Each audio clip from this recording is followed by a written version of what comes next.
Hello, everyone. So, do we have people joining? I have no idea. Nicolas, Lucille, Stefano. Okay, seems so. Hello, everyone. I hope everyone is fine. All good? Okay, so let's get started. Thanks a lot for joining. I'm really happy to have this webinar started. We have 1,500 participants, so it's a very, very exciting one because I think the topic was really appealing, and it's not every day that we can talk with a company that is so successful. So I'm Charles, I'm the CEO of Lemlist, and if you don't know it, Lemlist is an all-in-one outbound platform. Basically, our mission is to help sales book more qualified meeting and get more commissions.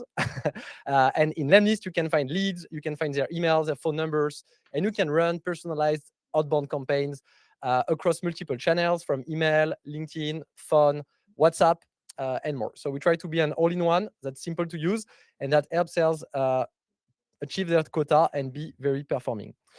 So today, we'll try to have this very sharp and valuable.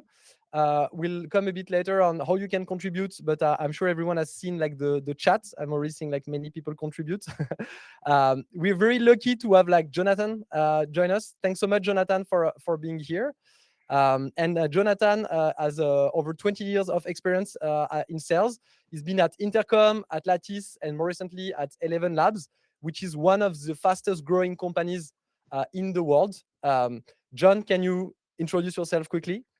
Yeah, first of all, thank you so much for having me today, Charles. I'm a big fan of Lemlist and super happy to share some of our tactics today with all of you.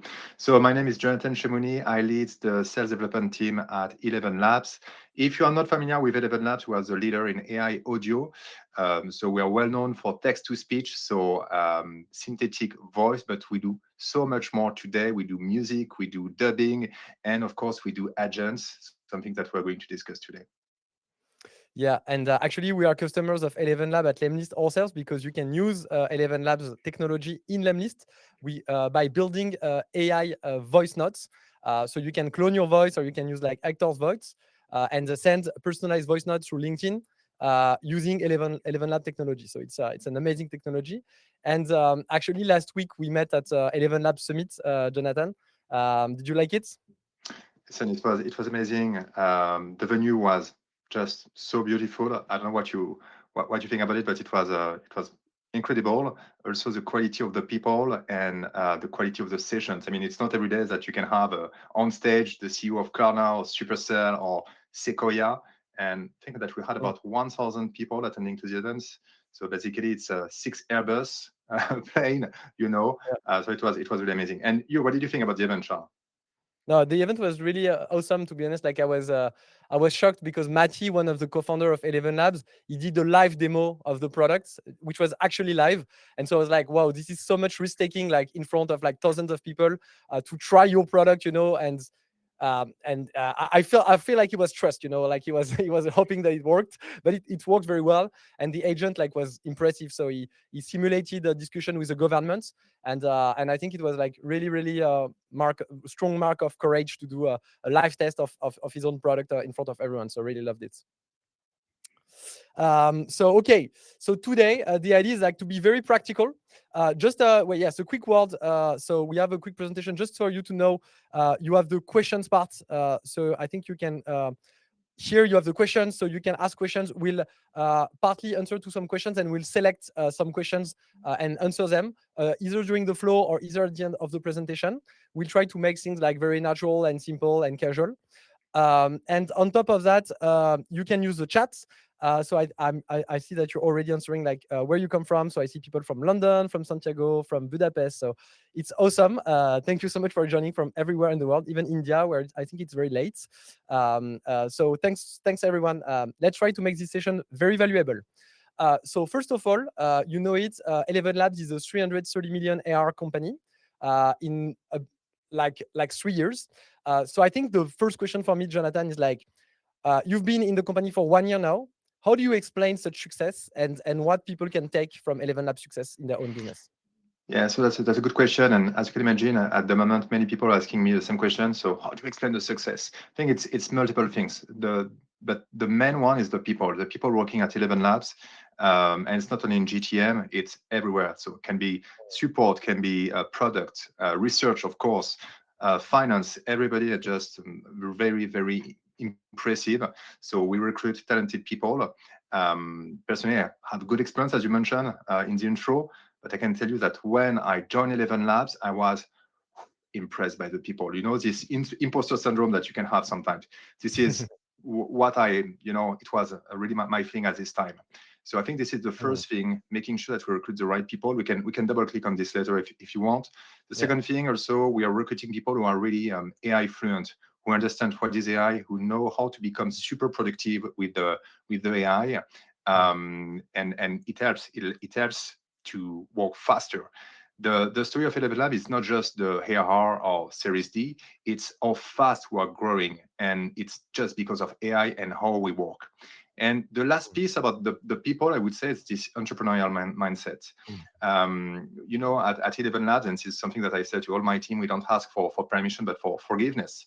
And the thing is, many people from the team, they're coming from background of entrepreneur, or they work for very early stage startups. And there is a high level of accountability, and they just take care of everything and just do it, So I think it's, the people. The people is the number one thing, explaining the success. Then we can discuss about the speed, how fast we do, what we can do for working super fast and moving everything fast, and also the playbook that we use. So, but you've been at very, very successful companies before, like Intercom and Lattice. Do you feel like the level is even higher at Elevenlabs than it was in your previous companies? I think at the time of Intercom, we were super successful because we were using the right playbook and people were super motivated. It was, the beginning of the SaaS with Intercom, of the modern SaaS. So great people, but I think at Elevenlabs, we are raising the bar. We are not complacent with anything. When something is not good, we don't have any problem to discuss it, and we are all looking to improve. It's like, we are all the owner of the company, and this is the way we work. And that's why there is a strong passion about the people working at Elevenlabs. Very successful company, as you said, but it's not for everybody, to be honest. And recently, Carles, if you listen to this podcast, so Carles, who is part of the GTM team, mentioned that on 20VC podcast. He explained that it's not a very comfortable company, so it's not for everyone. And when you have to grow so fast and you want to hire very, very talented people, can you just very quickly tell us like what the process of hiring look like? Do you hire in just a few days? Does that take weeks? Like, are there anything like specific you're doing about hiring that other companies don't? So it's pretty fast. I mean, it's not Google or big companies. It's pretty fast. We try to only have 4 rounds of interview. So usually you have the typical interview with the talent team. Then you have the hiring manager. Usually you have a panel, and then you have the founder. Something that explains also the level of what we expect is at the end you have a call with Matti, for example. And I think it's also great for the candidates to see that even the CEO is involved in the recruitment process. The panel usually are quite tough according to the candidate. Shana, who is in the chat, can probably share more details about that because I did interview her. So we are really we're raising the bar when we recruit at Elevenlabs. Yeah. Okay. So I'll go towards more like outbound specific and sales specific questions. Maybe if we just bridge with the current discussion about talent and people, you were saying that you are hired like lots of entrepreneurial people. I see that you call them GTM. Even yourself, you've been in sales for 20 years and you call yourself GTM. You are not like VP. Can you just give us an idea of like what type of profiles do you hire? So I understand it's entrepreneurial, but are there how would you describe people, and why do you all are all like called GTM and not like VP? What's the logics behind that? Yeah, it's a good question, and everybody's asking us the same question about, hey, what is GTM and why are you all GTM? So good tips is when you are GTM, when you are Outbound, people, they think that you are the general manager, so usually they reply, this is something cool. But about the GTM, so GTM for go-to-market, for sales, basically. The thing is, at Elevenlabs, we don't have any job titles. If you work in sales, you are GTM. If you work in marketing, you are growth. And the thing is, it helps just being focused on your job and not being focused on a job title. Hey, I want to become, I don't know, senior director of growth, for example. we are whole. I mean, depending, we don't care about your level. And actually, that's great because let's say that you're just a SDR, you know, this is your first job maybe, and you are a bit scared to send a Slack message to the SVP. Here at Elevenlabs, we don't care. And if you have a good idea, I can tell you that the SVP will be super happy to discuss with you. So the goal is really to focus on the business and not about distraction of, you know, fancy job title. The other thing is the people that we recruit, and it can be also a good transition on this. We try to recruit not people coming from sales, at least in my organization. I'm not super interested about people with a background in sales. For example, the top performer in my teams are coming from finance, they're coming from VC, they're coming from product. They're not coming from 2 years BDR at Salesforce, for example. People from Salesforce are great, don't get me wrong. But the thing is, they're coming with a playbook that they're going to duplicate or try to duplicate at Elevenlabs, and we know that it doesn't work at all. When you join Elevenlabs, you have to forget everything that you used to know because AI and this company operate very differently. Yeah, this is what I really liked when I talked with the team at the AI Summit and a few of your reps. One of them told me that being at Elevenlabs is as close as you can be from being a founder while still like being in a company. And I think it's really the way we try to build Lemlist too is like we try to give distributed ownership and distributed accountability because we're seeing like typical organization like pyramidal organization where you ask people to just do like others, like use the process, you know, and trust the process. It's not giving the best results. And I think the worst part is that people, they are not passionate about their job, so they don't give their best because they are like, if I have to turn off my brain and just do my job, then it's not really interesting. And I think what you are doing and what you are describing here is really that you ask people to think by themselves, to be creative, and then it creates some kind of virtuous circle because they think they care about what they do, and then they commit more, and then they are more engaged. And I think it's everything that miss, you know, in larger orgs where people a bit lose their soul and ultimately like just do the job for the money and not have any passion anymore, right? Do you feel that? It's totally that. And think about the job of SDR. You know, I'm sure that many people using Lemlist and attending today, they are maybe SDR. In traditional SaaS companies, it's super boring. It's a terrible job. And the thing is, you know, you can have the best product in the world, the best account executive in the world. If you don't have pipeline, you go nowhere.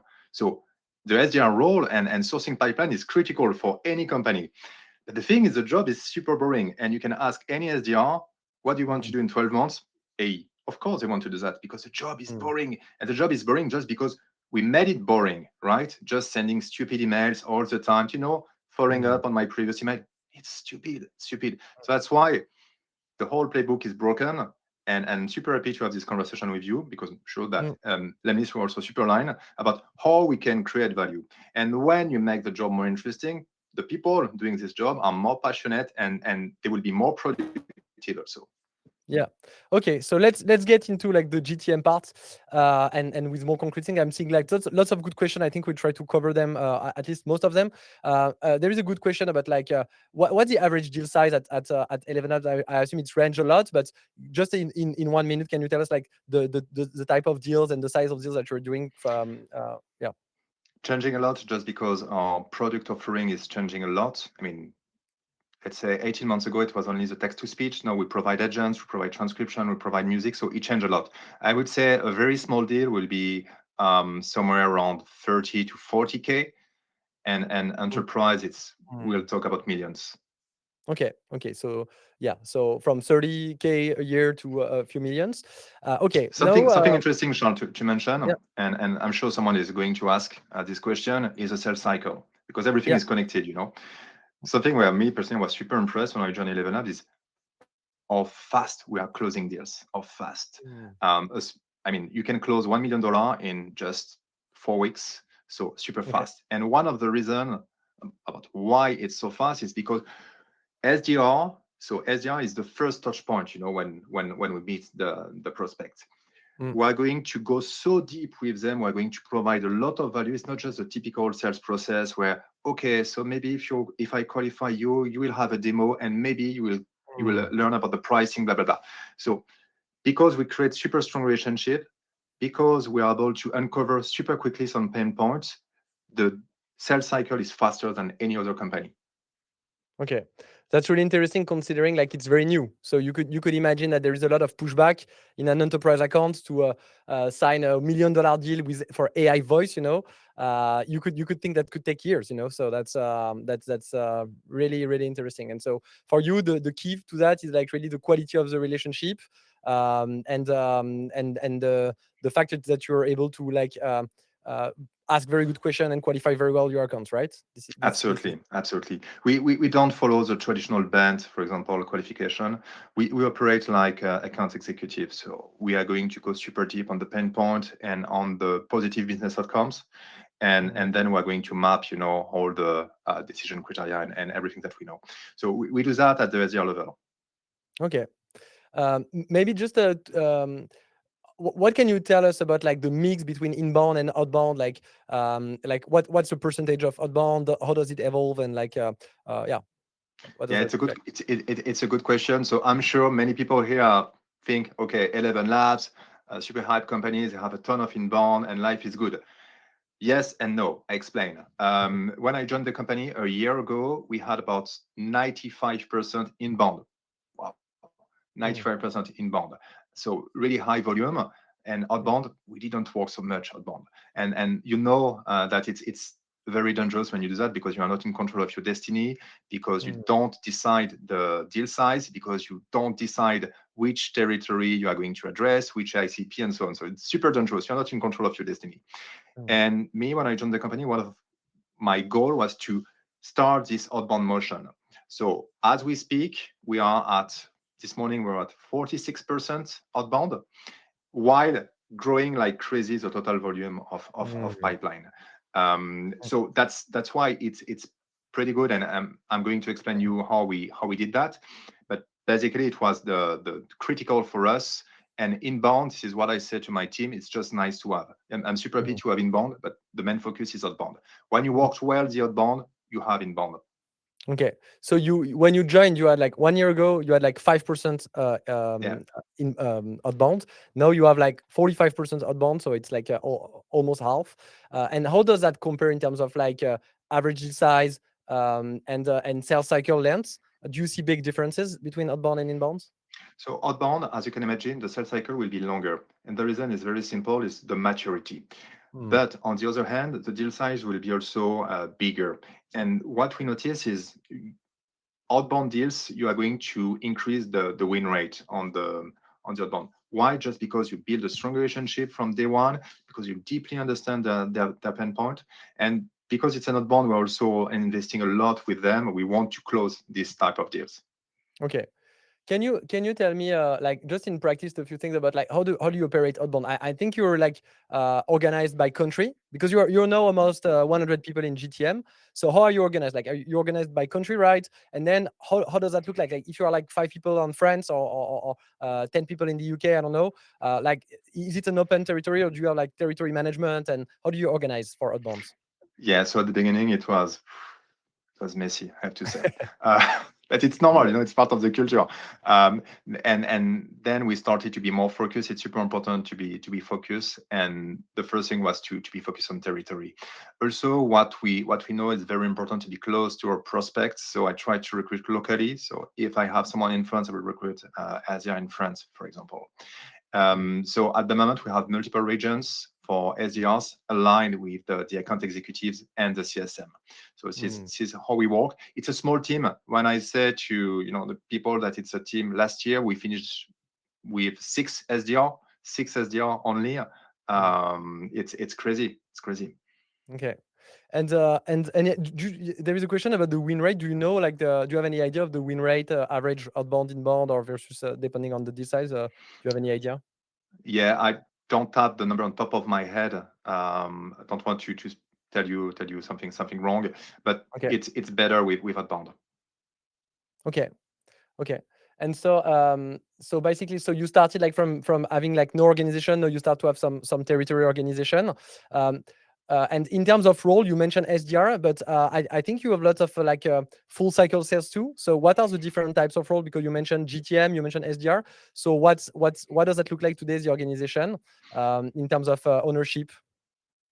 Yeah, so the organization is pretty industry standard, I would say. So we have the SDR who are going to focus on the pipeline. Then we'll have the account executive in charge of closing the deals. Then we'll have the CSM for the expansion. So very traditional. We are not reinventing the wheel. And also we'll have the FDE helping us to close more complex prospects. So FD this is a new how term we are organized. Yeah, FD is like the new term for solution consultancy. It's forward deployed engineer, right? It's Exactly, yeah. Palantir's legacy, right? That's Exactly. okay. So you have SDR, you have AEs, but you still do outbound. I know that you do outbound, John. So and you're not an SDR, right? So that means that all the reps, including AEs, like are doing a prospection outbound, right? Absolutely. So that's something interesting, and it's related to the GTM job title. At Elevenlabs, when we recruit, we can recruit, for example, a general manager, and the general manager will start as an IC, and will get the target, the quota, the same as an IC. And yeah, I remember at the beginning, I was, whoa, it's interesting, right? Because when you work, you are, I don't know, head of sales, for example, you are really into strategy, and to be honest, you don't even know how to send a sequence with Lemlist. And then when you have your quota and you have to work with the same way as your team, one, it's super refreshing and it's fun. Two, you really understand when they're struggling with something. It's not just a concept. And three, because of that, you are better. Even yourself, you are better. So me, every day I prospect. So maybe some of you, I did contact you, and please reply. But yes, I also have a quota, personal quota, and yeah, this is it. And I think it's super important. Even Matty, our CEO that you mentioned, he prospect. It's another form. It's all the company. And also outbound. Outbound is not something for SDR. Outbound is a mindset across all the company. Yeah. And you can see, for example, someone working in support who is going to prospect someone. That's something that could happen. Okay. And in outbound, like what type of channels are you using? What type of channel? Everything that is not email. Of course, we use email, but we try to leverage as much as we can multi-channel. And the reason is it's very simple. One, email deliverability is a real challenge. And thank you so much for the new deliverability hub available on Lemlist. It's super useful to understand what's going on with your deliverability.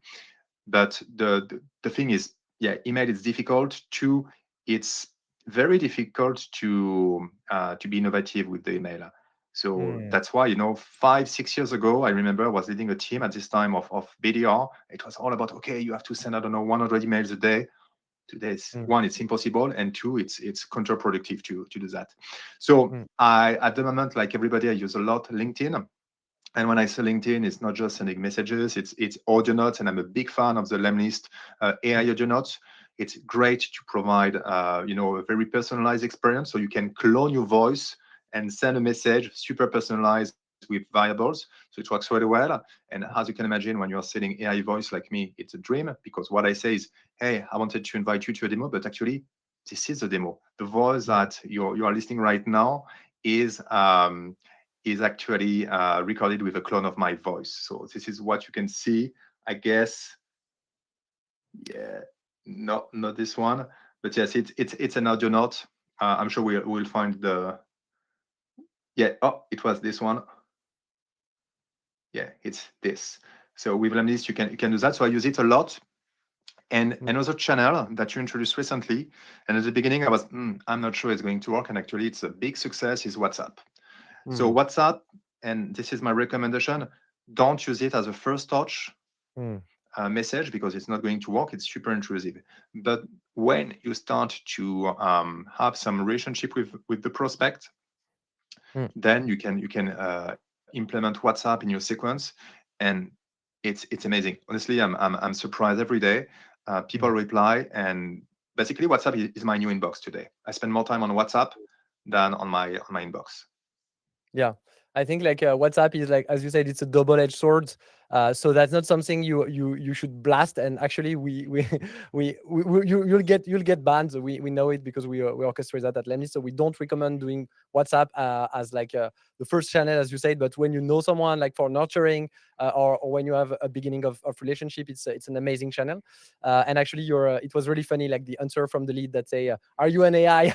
And you say, "No, I'm not." I love this message. So It really funny. happens all the time. So something depending on where you are based, but in Europe it works well at the moment. In LATAM it works incredibly well. The same in India. In North America it's a bit different, but I know that with Lemlist you can also send SMS. Yeah. We've just added that. Yeah. Okay. Awesome. So you're using like mostly so still email, but not as the primary one. LinkedIn and WhatsApp are your favorite channels. Then my question would be like, how do you typically organize in terms of like quality of leads and accounts? Because you say that initially it was like a bit chaotic and everybody could target any account. So today, do you have like go-to-market engineers? Do you have ops team like preparing lists of accounts? Or do you still have to do things yourself? My question is really about like, because there is a big trend about GTM engineers and and they're very helpful, but on the other end, it removes accountability because the sales, they don't do their research. Sometimes they expect to have the account already mapped out and everything like in the CRM, and so sometimes it's reduced like the accountability. And what I see is that sometimes they say the data is not so good, and so on one hand, like you want sales to be very efficient, and that's good to prepare data and list. But on the other hand, it's good to have accountability, and that's they are really like in charge of like building their list, mapping their accounts. So how do you do that? As I told you in the intro, we're still a small team, and yeah, usually my team asks for forgiveness, so they do whatever they want as long as it's not stupid, of course. But yes, they have total freedom. Of course, we discuss a lot about some industries that I would recommend. So if they tell me, hey, I want to go after e-commerce end of November, I'm not sure this is the right time to engage with busy time for e-commerce. But they can do whatever they want. We try to align also with the account executive and also with some targeted accounts. We work with RevOps, and they help us also sometimes just to source some leads, or they can be useful. But I would say my team is super autonomous on this. It's the same with the sequence. You know, in some companies who you have to ask for permission to use or to personalize. Me, I give them a lot of freedom. I review, of course, what they do. I share feedback, but I trust them. We A/B test everything. I'm a big fan of A/B testing. I A/B test absolutely everything. And sometimes this is what I tell them. Maybe I'm totally wrong. So let's A/B test and let's see. So yeah, and I think it's one of the components about why it works so well. And something also is just speaking about the European market, it's a crazy one. It's so complex. The way you do business in Poland is very different as the way you do business in the UK, for example. So me, if I come to say, hey, this is how you have to do, who am I to say, hey, this is how we do business in Poland? I know nothing about Poland. So I prefer to trust my SDR that I recruited for that, and she has total freedom on this. Okay, but do you allow people from like different countries to have their own stack and their own tools? Like if someone is like working on a new market, like Poland, for instance, can they decide their tools, or do they have to use the same tools? And how do you ensure that it's not too much chaotic? Yeah. When I joined the team, we're using different tools. For example, for engagement, we're using Apollo. We're using I don't even remember the name, but something in the US and Lemlist. And I told them it's super important to be consistent in terms of tech stack, just because of numbers, just because the way we work, just making sure that we don't do stupid things. So this is the only thing where I push them, is making sure that we are consolidating the tech stack. I think it's super important. Of course, for some specific software, let's say the telephony, when you need telephony in Japan, maybe what we are using in the US or in the Europe is not going to work well for them. But for the rest, we try to consolidate the tech stack. I think it's super important. Okay. Yeah. So basically, you try to have some kind of consistency, but you still leave a lot of freedom on like how you want to operate, what type of campaign you want to do. So if I am sales in Germany, I have to use Lemlist, but I can run my own campaign. I can find my leads on my own. So you always try to find the right balance between autonomy and some kind of consistency, right? And I assume this change as you grow, right? Absolutely. And I strongly encourage them. I don't want them to tell me, hey, what should I do? And Just want them to do it. Okay, awesome. There is a question that's a really interesting one, which says, like, it's from Nick. Thanks, Nick. How are you best leveraging AI for the BDR and lead gen process? So what you're a big fan of AI, and I think we have some example in the presentation. So maybe we can go through them. Thank you, Remy.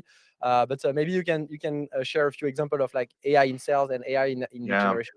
So AI is a game changer, and for what we do, it's incredible. I mean, me, I use AI every day, but it's also very dangerous. So just want to flag that before sharing examples.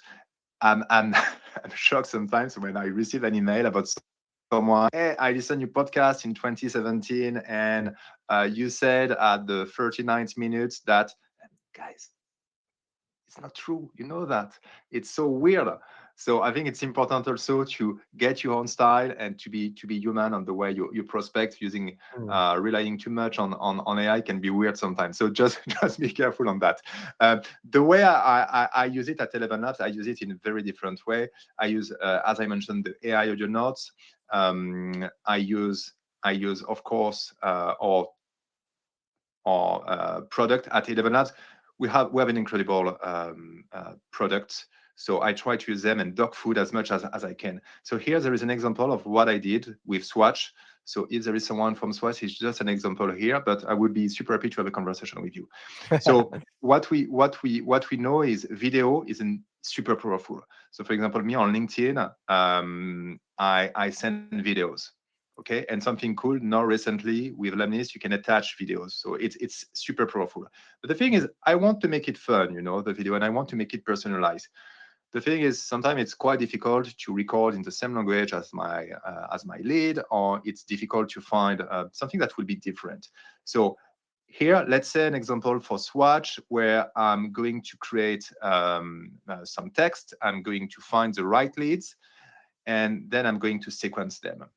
Remy, you are sorry. Yeah. Remy, you are sharing your screen and it's changing slides all the time. Yeah. Maybe I don't know if you can launch the video of Swatch. Yeah, maybe launch the video. I don't know if people will hear. Hi, Joanna. I'm John from Elevenlabs. Thank you for following us on LinkedIn. I'm curious, are you exploring any AI audio projects at the moment? I'd be happy to chat and share some ideas for Swatch.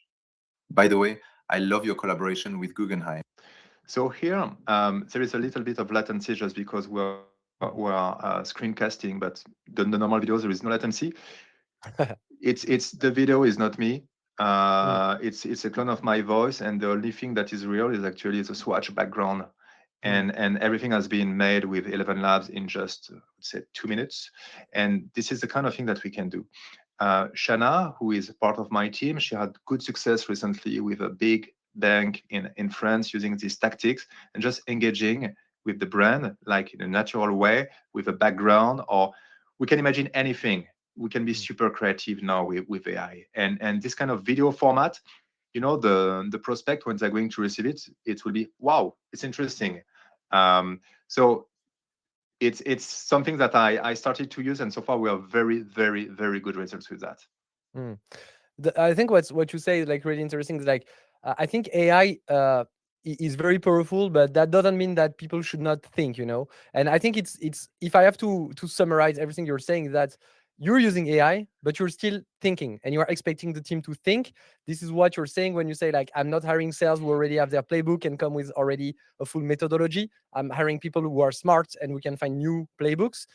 When I'm doing outreach and when I'm using AI, I'm not just saying to AI, just write a script for Swatch. You're actually thinking of what could be a fun way to approach Swatch. And so you're still the thinking. You still own the thinking part. You're using AI to execute, to make it fun, to make it different, but you're not delegating all the thinking. And I think this may be what I learned here from your experience. Would that say that's fair? That's totally fair. And just to tell you how the innovation is important at Elevenlabs, I created the SD Labs. We are Elevenlabs Sales Development.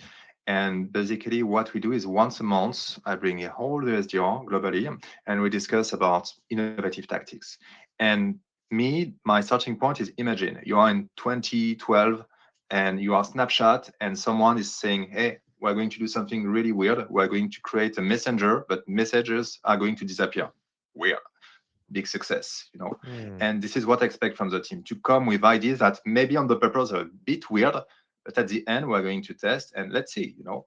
And this is what we do. We try to be super innovative. One day, I organized an offsite in Poland with my team, and someone from my team said, I'm going to create a podcast for my prospect, and I'm going to send that. I'm going to crawl all their content, and I'm going to create a podcast. I think it was a good idea. So we have to try new things all the time. It's super important at Elevenlabs.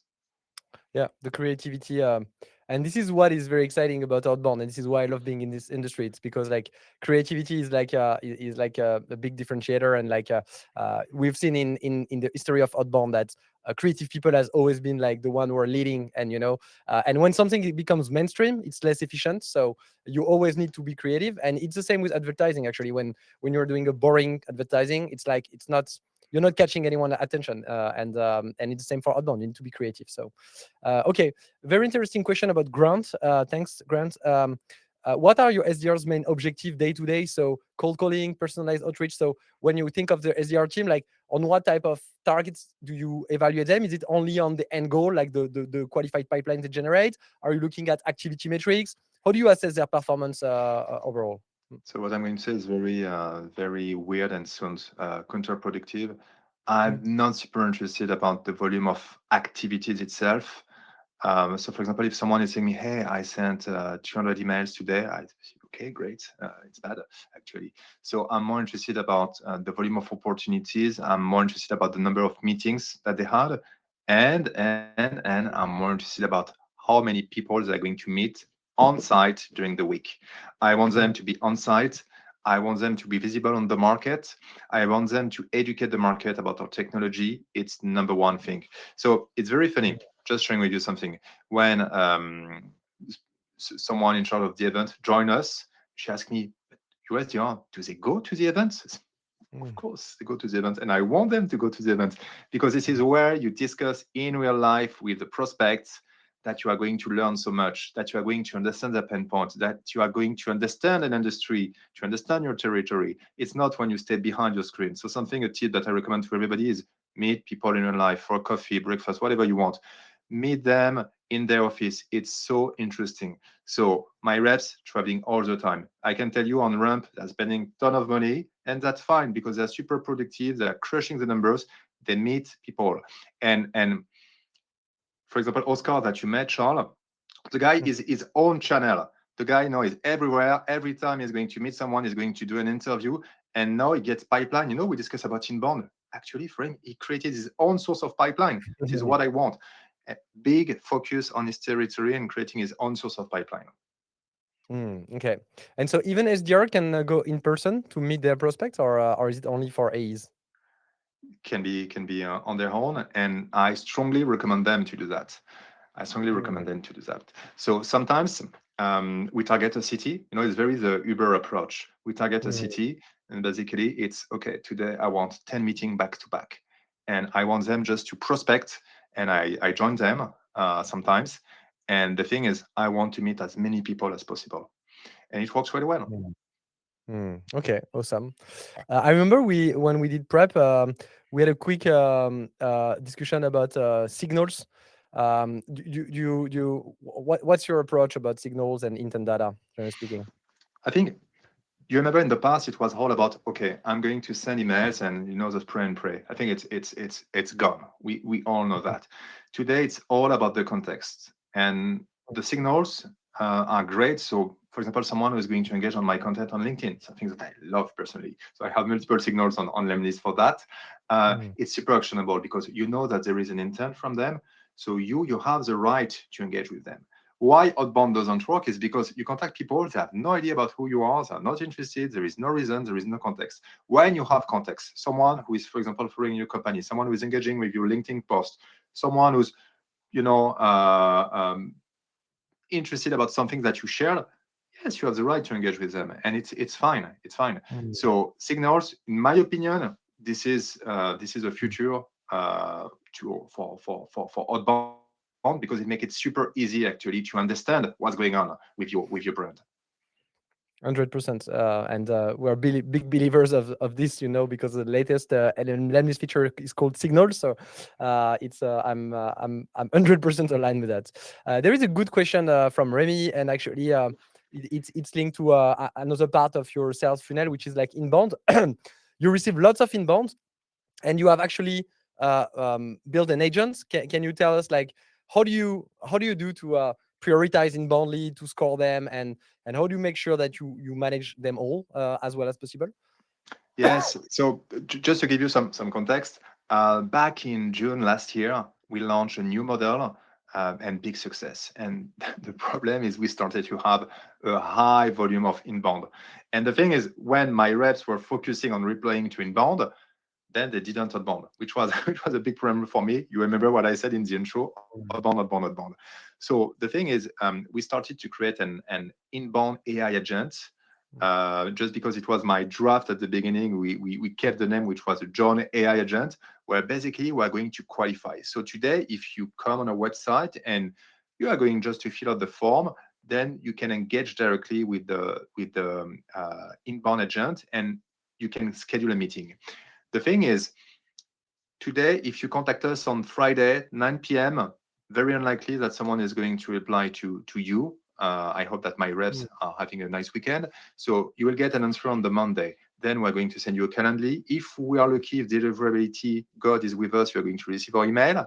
And my point is, it's going to take some time, just to schedule this meeting. That is stupid, right? So we're creating some friction that's stupid. So with the agents, you can qualify 24/7 in any languages, and if qualified, you can schedule the meeting immediately. So we are removing friction. We're providing a best experience for the end user, and this is what you can see here. And it's from October. Even today, it's even better. So accuracy, the way we qualify, is almost the same as a human. It works on 24/7, as I said, and the CSAT is super positive. I think the CSAT now is more like 9.3, and very positive. Why? Because the agents, they really love, and also it's a good way to experience the Elevenlabs technology. And John, if I am like a huge company, like, I don't know, like a BCG, as someone mentioned BCG, and I'm reaching out on your website like during work time, let's say at 10 a.m. on a Monday, will you get me to talk to your AI, or will you make sure that I talk to sales? And how do you make sure that you're not missing out like leads? That could be really, really valuable for the business. Yes, so you have the option. So BCG would have the option to decide if they want to discuss with us, or if they prefer to wait for a human to contact them. So they can decide. What I can tell you is we have also alerts, so I can detect really quickly when there is a good lead, and usually they have almost an immediate answer when it jump on happens. them. Okay, Yeah. that's really interesting, because I really love. I've always been a big fan of like making the best buyer journey depending on preferences, and not everyone wants to buy the same way. Some people like to be on their own. Some people like to talk to sales. Some people like to talk to AI. And so what you're doing is like you're allowing everyone to have the best buying journey, or the one that they prefer. So I think it's really interesting. Okay, and maybe Sorry, go I ahead. want them to experience the product super quickly, in the funnel. What is terrible is when you want to get a demo and you have to wait and to wait. It's really bad. So I want to get them super excited about the product and to experience the product by themselves. Also, I think that the buyer journey has changed totally. You remember in the past, it was, okay, I don't really know what I want, so I will get a demo, and it was crazy. Today we have companies, exactly what they want. I'm not telling you that, okay, they're ready to sign another form. I wish, but it's not the case. But the buyer is more educated. They know, they did their research. They spend a lot of time on ChatGPT and other, so they know what they want. They have super sharp questions. The buying motion is very different than in the past. So that's why also on our hand, if we create friction, it's totally stupid. Yes, makes sense. So we are almost out of time. I have just a couple more things. There is a very good question from Marco, and actually he actually listened to the Carlos Reina podcast on 20VC, I guess. So I wanted to take his question too, but I think you already partly answered. Is like he asked like, how did you move from like serving like founders or like small companies with early deals, 10 to 12K value, to more like enterprise deals as you are doing now? I assume this is linked to outbound motion, right? But I'm curious to to know from you, like what enabled that in terms of Super good GTM. question. So we went enterprise really quickly. You know, some companies, they wanted to be mature enough to go enterprise. We didn't do that. So we were enterprise ready from day one. So it means, for example, that in terms of certification, you know, SOC 2 Type 2, ISO, and so on, we're moving super fast on this. Then it's all about meeting our prospect where they are. This is something that we learn quickly about when you meet the people, when you start building relationship. You know, with a big logo, it's not going to work immediately. It takes time. But if you do this effort, then it's going to pay at some point. And this is exactly what happened with Elevenlabs. So when you can see that we can close, I don't know, Revolut or Dutch Telecom, took time, but it's all about the relationship and you know, being super close to our prospect. Okay. And actually, I'm seeing like there is there is a question from Amaury, and I see a lot of +1. So I think it seems like valuable question. He asked like, if you join a young company without pipeline and new products, what would be your primary focus and task? If I don't have product, maybe I will start to have a product because No, a new product. So let's say that you have a new on my product. I think it's all about building the community first. It's all about having people, you know, using your product. So engaging as much as I can, connecting with my network, and just showing the value of the product. This is what I do when I you know, send videos made with Elevenlabs, or when I send audio notes. People have to experience, and when they experience it, they say, okay, I understand the value, and then you can start the conversation. The business, what we do, why we create sequences, and so on. It's all about starting a value-based business conversation, right? This is what we want. So this is probably what I would do. Yeah, I think it's a very, very strong advice. And I don't know if you would agree with that, but someone who had launched many companies told me that one thing that's very helpful at the beginning of a company is like to lead with vision when you don't have such a mature product, to connect with people like deeply who share the vision you have on the market and what you want to do. And then they will be more patient because they agree with your vision and they want to be part of this vision. And so I think it's all about finding like early adopters really trust the vision you have, and we can be a bit more patient for back and forth, you know, with a product that's not always very mature. Very true, and very true with AI companies at the moment. Awesome. So last question, and then we are done. So with all this AI, you are in one of the leading AI companies in the world, maybe one of the most successful. So does that mean that sales will disappear and that there will only be AI sellers in 5 years? What do you think of that? I think one, it's a good question, and also I understand the concern behind the question, because when you see the AI SDR, you can be curious about that. The thing is, the job of SDR is going to change, and this boring job is going to change a lot. And the way I see that, so you mentioned the vision, SDR will be focused on maybe managing AI agents, probably what will happen. But I also think that because they will be more productive, on the other hand, they will have more time to meet with prospects in real life. And this is what we do. And doing workshop with enterprise logos, for example. So this is the vision that I have. The humans will still be in the loop, and they will work on more complex things and really building relationships. Sounds very, very weird when I say that, because we're an AI company, but we're traveling all the time to meet our prospect where they are.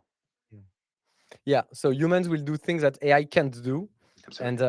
And which is like actually building relationship with other humans, right? Absolutely. Awesome.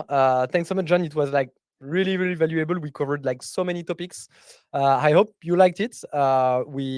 We try to do it as casual as possible. So I hope you like the format, guys. But happy to get some feedbacks. Don't hesitate to DM me on LinkedIn or DM the team. We'll do other webinars. We'll invite you. If you have like topics you want to discuss or that you find interesting, or companies you want us to invite here, don't hesitate to tell us, and we'll make our best to get them here. But John, thanks a lot. Really congrats to you and the Elevenlabs team. Really happy to have you as customer, and thanks so much for all the feedbacks because you are helping us like remaining at the edge in Outbound. And it was a pleasure to share this thing with you. Thanks. And thank you, Charles, for having me today. Take care, everyone. Bye-bye. Have a good day, evening, night, whatever.